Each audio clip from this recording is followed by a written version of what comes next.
Welcome back to Adrenaline Motorsports. Today I'm going to do this video because I really want to get this information out that I just kind of figured out. I haven't really been able to find much on the internet or YouTube on this, and I think all you guys, especially you Ducati guys, would love to know what this is. So this is about headlights on your Ducati. This is a 1299 Panigale, and I just got a couple weeks ago and fork seals were leaking, so I started to take the forks out, and that turned into a pretty big job. As you can see, both front of the bike is tore apart. But I'm on the way back together. The forks are already done. There's other videos online about changing fork seals and stuff. It's actually a really simple fork seal job. I've done fork seals for dirt bikes and race trucks and all that stuff for years, so that wasn't a big deal. But just getting it apart, getting the forks out was kind of a huge pain because I didn't expect to take that much off the bike. So I figured with the bike this far down, the headlight only had 2 more screws to go to get the headlight out, and to buy an LED Panigale 1299R or S headlight, which is LED, they're really expensive and you can't find them, it seems like. So I upgraded this with a better headlight for the high beams, because on this you can see these are the low beams. You can get to those pretty simple under the bike, but these are tucked up underneath this aluminum support for the dash there. So you can't get these out really without taking this whole headlight assembly off. So I thought, well, I'm already here. I might as well change these headlights out with some better ones. I just got some halogen ultra white lights. You can kind of see they're kind of a blue, so they kind of have more of a wider light to kind of match the LED running light it has in there. And these low beams, I do have some LEDs coming. I'm going to swap out with LEDs for the low beams because those are easy to get to from outside the bike. But the one thing about these headlights is that for America, for some reason, low beams are on, high beams are on, low beams turn off. So you have either low beams or high beams, not both, which I think is pretty ridiculous. You can't see nothing. You know, you can't see nothing close to you when you got your high beams on. So for that trick, my wife's Yukon a long time ago, I fixed that on the GMC. She has a 2004 GMC, and just using a 1 diode, you can fix that by powering your relay from your high beam power. So it makes it so your low beams stay on. So with this one, you can see here, so there's the LEDs, the kind of nice white light, and you turn on the low beams, that yellow light, which is going to change when I put an LED in there. And then you go to high beams, well, your high beams turn on, but your low beams turn off. And so there's a little bit wider light, not super white compared to the LEDs. It's kind of a bummer, but it is what it is. Those should last a long time.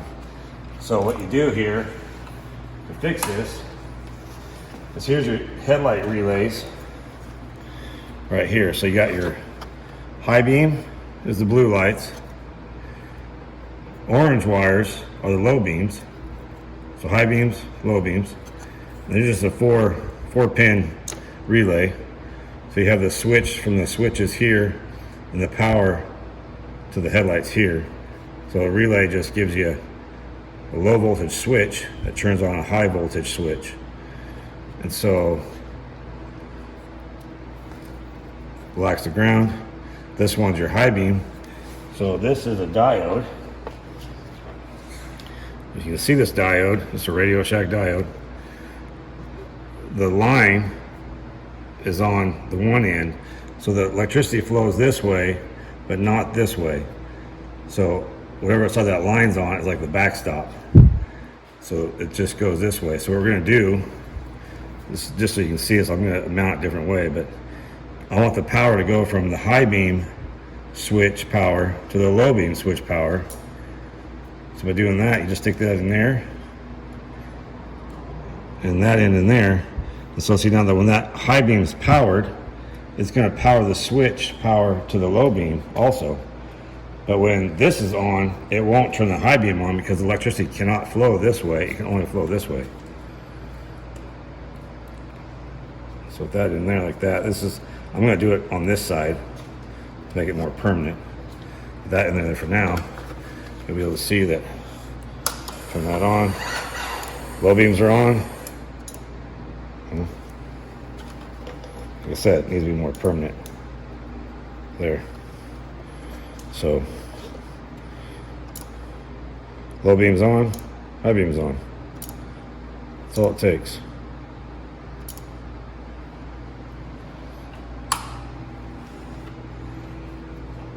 So with having this, I'll pull these relays out and stick them in here, and then I'll take a picture of that and put it at the end of the video so you guys can see it. But that is so you can make it so you can see better at night. Yeah. So hope that helps you guys. Hope everybody out there with the Panigales now will have more light so you can see better, and just a quick, easy fix. But the problem is getting to it. So you got to pull your whole headlight off, pull your fairing off, and you got to be really careful pulling that fairing off, because this is the center knob of this fairing, and that's the knob that goes inside here. So that's really hard to get out. And then also these little fellas here, you can see that one broke the tab off of it, which really sucks, but I got a buddy that brought some fiberglass stuff, and so here's the other one, and those go through a bolt this way. They hold one of these U-tabs. They bolt through these U-tabs on there. So those are what go on this side right here.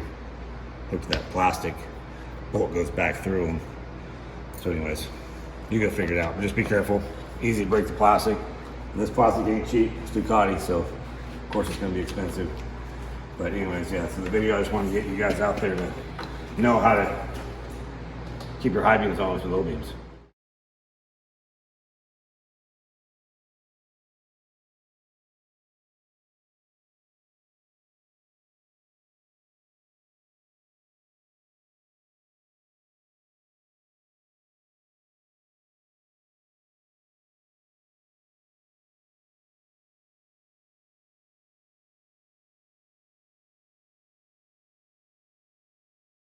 All right, so those pictures, that is this right here. Those pictures show the diode, sorry, goes in between right here. So I taped it up to cover that wire up.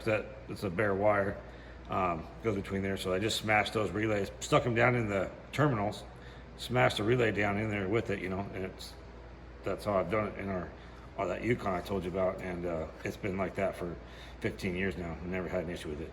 So I just taped them up to keep the corrosion out. You know, I don't ride this thing in the rain, so I'm not too worried about corrosion. Nothing. It's really dry around here. But so this is all assembled again. I would recommend, if you're going to do this, I mean, you could just pop this out right here and do the little fix. But if you're already this far, take the 2 more bolts, take the headlight assembly out, change those high beams out with some new ones, unless you've already done that. But I mean, this is quite the job to get to this far. So there's like no room behind those lights. You see, like, this is H11. The high beams are H11, the low beams are H11, and literally that little guard's like this close behind these. Like, you really have to take the headlight assembly off, take the whole scoop off the headlight, and then change the headlights. So I just put these on there. These are just Napa. They were kind of expensive. They're in there now, but like the brilliant white. They're supposed to be brighter. Hopefully last longer. They are kind of brighter, but they aren't much wider. So I mean, like the LED you need for wider light. But here's how it looks when it's on. So there's low beams. Oops, they look recycle. There's high beams. So it's a little bit wider light, not much.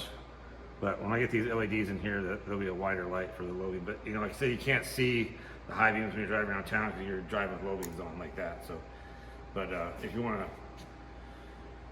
show you here against the wall. So now this is just the low beams, and that's with the high beams. So it does have a good light on there. Battery must be getting low, so it's turning itself off. So that's the gist of it for the headlight. If you want to do that, that's a great option to do for sure, because you know you want more light when you're going fast, when you're going on the road, and you want to be able to see everything. If, you know, nobody else is around. There's no reason to have not both lights on. But yeah, like I said, I started off just doing the forks, and I was kind of going to show this to you really quick. This is how I got this truck on the lift, so I'm doing a gear swap, but now I'm waiting for a part, so it's kind of just here. So I took these soft tie straps. I mean, nobody really has a lift in their shop like I do. But I just strapped these in the forks right here. And both sides, I just lifted the truck up, and it brought the whole front of the bike up. And now they had to pull the tire off, pull the wheel off, and then, like I said, I had to pull all this fairing off just to get the forks off, which is, I think, pretty ridiculous. And Ducati, for some reason, every freaking bolt has a different head size Allen wrench. I don't know why. I think it's crazy. You can't just do like 2 different sizes. Come on, Ducati. But that's my rant for Ducati. Everything else, the engineering on this bike is awesome. I mean, I love the bike. The way they've done so many things in here are amazing, but the whole plastic fairing and all that, just get the forks off, it's pretty ridiculous. I guess that's why it's a really expensive job to have Ducati do it. Maybe the engineers wanted the techs to make more money. They made it harder to get little things off, so the techs had way more time to work on the bikes, so they get paid more. I don't know, but it's kind of ridiculous. And like I said, I have like 8 different Allen heads, bolts. You know, I've had different sockets to use. It's just crazy how many different things, different heads they have. It's kind of silly. But anyways, just want to show you guys that, and now I can get the bike back on the plastic back on it, and then get back on the road again. Forks are all sealed, done. I did do the SKF green seals, which are like more of a slippery seal. They're heavier duty. They should last longer. I think these fork seals went out because the guy I bought this bike from didn't ride that much. And I think like the past 5 years, he's only like ridden 800 miles on it. So this bike is very low miles. It was only it's 2015. It's only got 4,600 miles now. I think it's all got on it. So it's really low miles. Very clean bike. No modifications were done to this thing at all. But it's going to get some modifications done to it now that I have it, because I can't leave nothing alone. So anyways, thanks again for watching, and like and subscribe, and appreciate it.